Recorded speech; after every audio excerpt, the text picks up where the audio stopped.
ചോദ്യപേപ്പർ ചോർന്ന സംഭവത്തിൽ 6 അംഗ സമിതി നിയോഗിച്ച് വിദ്യാഭ്യാസ വകുപ്പ്. പൊതുവിദ്യാഭ്യാസ ഡയറക്ടറുടെ മേൽനോട്ടത്തിലാണ് അന്വേഷണം നടക്കുക. 1 മാസത്തിനകം റിപ്പോർട്ട് സമർപ്പിക്കാൻ നിർദ്ദേശം നൽകിയിട്ടുണ്ട്. ഇന്ന് നടന്ന ഉന്നതതല യോഗത്തിലാണ് ഈ നടപടി. ചോദ്യപേപ്പർ ചോർന്നതിൽ ഏതെങ്കിലും തരത്തിൽ വീഴ്ചകൾ ഉണ്ടായിട്ടുണ്ടോ എന്ന് പരിശോധിക്കുമെന്നും മന്ത്രി അറിയിച്ചു. ആദിവാസി യുവാവിനെ വാഹനത്തിൽ വലിച്ചിഴച്ച സംഭവത്തിൽ കേസെടുത്ത മാനന്തവാടി പോലീസ്. വധശ്രമത്തിലാണ് കേസെടുത്തിരിക്കുന്നത്. കൂടൽക്കടവ് ചെമ്മാട് നഗറിലെ മാതനെ 1/2 കിലോമീറ്ററോളം റോഡിലൂടെ വലിച്ചിഴച്ച സംഭവത്തിലാണ് പോലീസ് കേസെടുത്തിരിക്കുന്നത്. സംഭവത്തിൽ RC ഉടമയെ തിരിച്ചറിഞ്ഞു. കുറ്റിപ്പുറം സ്വദേശി മുഹമ്മദ് റിയാസാണ് വാഹനത്തിന്റെ RC ഉടമ. എന്നാൽ സംഭവ സമയത്ത് കാർ ഓടിച്ചത് കണിയാമ്പറ്റ സ്വദേശി ഹർഷിത് എന്ന ആളാണ്. വിദ്യാർത്ഥി രാഷ്ട്രീയം നിരോധിക്കേണ്ടതില്ലെന്ന ഹൈക്കോടതി. രാഷ്ട്രീയ കളികൾ നിരോധിച്ചാൽ മതി. മതത്തിന്റെ പേരിൽ ചെയ്യുന്ന പ്രവൃത്തിക്ക് മതം നിരോധിക്കാറില്ല. രാഷ്ട്രീയത്തിന്റെ പേര് ചെയ്യുന്നതിന് രാഷ്ട്രീയം നിരോധിക്കാൻ കഴിയില്ലെന്നും കോടതി വ്യക്തമാക്കി. ക്യാമ്പസ് രാഷ്ട്രീയം നിരോധിക്കണമെന്ന് ആവശ്യപ്പെട്ടുള്ള ഹർജികൾ പരിഗണിക്കവെയാണ് ഡിവിഷൻ ബെഞ്ചിന്റെ ഈ നടപടി. വിഷയത്തിൽ പൊതുതാൽപര്യ ഹർജി ജനുവരി 23-ന് വീണ്ടും പരിഗണിക്കും. പോലീസും മോട്ടോർ വാഹന വകുപ്പും ഗതാഗത നിയമ ലംഘനങ്ങൾക്കെതിരെ കർശന നടപടിക്ക്. അമിതവേഗം, മദ്യപിച്ചുള്ള ഡ്രൈവിംഗ്, ഹെൽമറ്റ്, സീറ്റ് ബെൽറ്റ് എന്നിവ ധരിക്കാതെയുള്ള യാത്ര തുടങ്ങിയവയ്ക്കെതിരെ കർശന നടപടി സ്വീകരിക്കും. സംസ്ഥാനത്ത് അടുത്തിടെ വാഹനാപകടങ്ങൾ വർദ്ധിക്കുന്ന സാഹചര്യത്തിലാണ് പോലീസും മോട്ടോർ വാഹന വകുപ്പും ഗതാഗത നിയമ ലംഘനങ്ങൾക്കെതിരെ കർശന നടപടിക്ക് ഒരുങ്ങുന്നത്. ക്രിസ്തുമസ് അർദ്ധവാർഷിക പരീക്ഷയിൽ ചോദ്യപേപ്പർ ചോർന്ന സംഭവത്തിൽ ക്രൈംബ്രാഞ്ച് അന്വേഷണം. ക്രൈംബ്രാഞ്ച് മേധാവി H. വെങ്കടേഷ് അന്വേഷണത്തിന് മേൽനോട്ടം വഹിക്കും. വിദ്യാഭ്യാസ വകുപ്പിന്റെ പരാതിയിലാണ് അന്വേഷണം. MS സൊല്യൂഷൻസ് യൂട്യൂബ് ചാനലിനെതിരെ താമരശ്ശേരി ഡിവൈഎസ്പിയുടെ മേൽനോട്ടത്തിലും അന്വേഷണത്തിന് ഉത്തരവിട്ടിട്ടുണ്ട്. റാന്നിയിൽ യുവാവിനെ കൊലപ്പെടുത്തിയ കേസിലെ പ്രതികൾ പിടിയിൽ. അരവിന്ദ്, ശ്രീകുട്ടൻ, അജോയ് എന്നിവരാണ് പിടിയിലായത്. കഴിഞ്ഞ ദിവസം റാന്നിയിലെ ബിവറേജസ് കോർപ്പറേഷൻ മുന്നിലുണ്ടായ സംഘർഷത്തിനൊടുവിലാണ് അമ്പാടി എന്ന യുവാവിനെ മൂവർ സംഘം കൊലപ്പെടുത്തിയത്.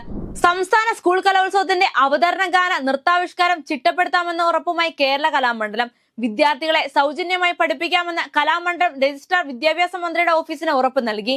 കലോത്സവ വേദികളിലൂടെ സിനിമയിലെത്തിയ നടി 10 മിനിറ്റ് ദൈർഘ്യമുള്ള നൃത്തം പഠിപ്പിക്കാൻ 5 ലക്ഷം രൂപ പ്രതിഫലം ചോദിച്ചെന്ന വിദ്യാഭ്യാസ മന്ത്രിയുടെ പ്രതികരണം വിവാദമായിരുന്നു. ഇതിന് പിന്നാലെയാണ് വിദ്യാർത്ഥികളെ സൗജന്യമായി അവതരണ ഗാനം പഠിപ്പിക്കാമെന്നറിയിച്ച് കലാമണ്ഡലം രംഗത്തെത്തിയത്.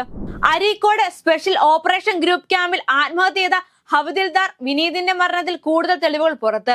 മേലുദ്യോഗസ്ഥരുടെ പീഡനത്തെ തുടർന്നാണ് വിനീത് ആത്മഹത്യ ചെയ്തെന്ന് തെളിയിക്കുന്ന സന്ദേശമാണ് ലഭിച്ചിരിക്കുന്നത്. വിനീത് ശാരീരിക ക്ഷമത പരിശോധനയുടെ ഭാഗമായ ഓട്ട മത്സരത്തിൽ പരാജയപ്പെട്ടതിനെ തുടർന്ന് മേലുദ്യോഗസ്ഥൻ കടുത്ത ശിക്ഷ നൽകി. ഇതാണ് വിനീത് സ്വയം നിറയൊഴിച്ച് ആത്മഹത്യ ചെയ്യാൻ കാരണമെന്ന് സുഹൃത്തുക്കൾ പറഞ്ഞു. പ്രമുഖ ഓൺലൈൻ ഡെലിവറി ആപ്പായ സ്വിഗ്ഗിയിലെ തൊഴിലാളികൾ അനിശ്ചിതകാല സമരം അവസാനിപ്പിച്ചു. മന്ത്രി V. ശിവൻകുട്ടിയുടെ ഇടപെടലിനെ തുടർന്നാണ് സമരം അവസാനിപ്പിച്ചത്. ഈ മാസം 23-ന് മന്ത്രിയുടെ അധ്യക്ഷതയിൽ യോഗം ചേരും.